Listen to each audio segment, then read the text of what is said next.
বছর তিনেক আগে সারা বিশ্বের পাশাপাশি ভারতেও ছড়িয়ে পড়েছিল করোনা সংক্রমণ। লকডাউন, অনিশ্চয়তার আবহে আতঙ্কে দিন কেটেছিল সাধারণ মানুষের। ভয়াবহ মহামারী সারা বিশ্বে প্রাণ কেড়ে নিয়েছিল প্রায় কয়েক কোটি মানুষের। ঠিক সেই সময় মানুষকে সংক্রমণের হাত থেকে বাঁচাতে তৈরি হয়েছিল কোভিডের ভ্যাকসিন। সারা বিশ্বের অন্যান্য উন্নত দেশগুলির আগেই ভারত এই মহামারীর ভ্যাকসিন তৈরি করে নজির গড়েছিল। এমনকি সারা বিশ্বের নিরিখে টিকাকরণেও রেকর্ড গড়েছিল দেশ।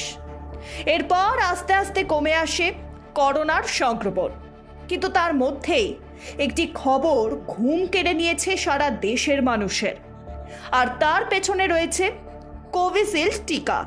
সম্প্রতি একটি মামলায় আদালতে কোভিশিল্ডের টিকা প্রস্তুতকারী সংস্থা অ্যাস্ট্রাজেনেকা স্বীকার করে নিয়েছে যে তাদের তৈরি কোভিশিল্ড টিকার পার্শ্ব প্রতিক্রিয়া রয়েছে।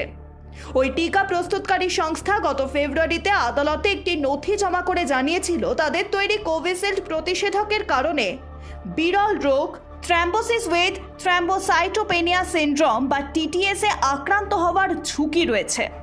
এই খবর সামনে আসতেই রাতের ঘুম উড়েছে সাধারণ মানুষের, কারণ এই সংস্থার সঙ্গে হাত মিলিয়েই ভারতের সেরাম ইনস্টিটিউট তৈরি করেছিল করোনার ভ্যাকসিন কোভিশিল্ড। ফলে যারা এই টিকা নিয়েছিলেন তাদের মনে উঠতে শুরু করেছে নানান প্রশ্ন। সরকারি পরিসংখ্যান অনুযায়ী 175 কোটিরও বেশি মানুষ কোভিশিল্ড ভ্যাকসিন নিয়েছেন।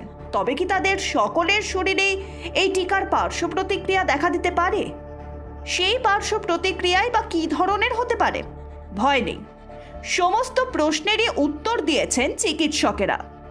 সবচেয়ে বড় প্রশ্ন হলো, কোভিডের পর থেকেই বেড়েছে হার্ট অ্যাটাকের সংখ্যা। ছোট বড় সব বয়সী মানুষই এই আচমকা হার্ট অ্যাটাকের শিকার হচ্ছেন। এর পিছনের কারণ কি তাহলে কোভিশিল্ড? চিকিৎসকেরা জানাচ্ছেন এখনো পর্যন্ত এর কোনো শক্তিশালী প্রমাণ নেই। এই বিষয়টি এখনও গবেষণাধীন। স্বাস্থ্য বিশেষজ্ঞদের দাবি, যারা কোভিশিল্ড নিয়েছেন তাদের মধ্যে 10 লাখে একজনের এই ভ্যাকসিনের কারণে পার্শ্ব প্রতিক্রিয়া হওয়ার সম্ভাবনা রয়েছে। অর্থাৎ কোভিশিল্ড নেওয়া একটা বড় সংখ্যক মানুষ এই ভ্যাকসিনে সুরক্ষিত। এমনকি যদি কোনো পার্শ্ব প্রতিক্রিয়া ঘটেও তাও সেটা বিরল এবং ব্যতিক্রমী।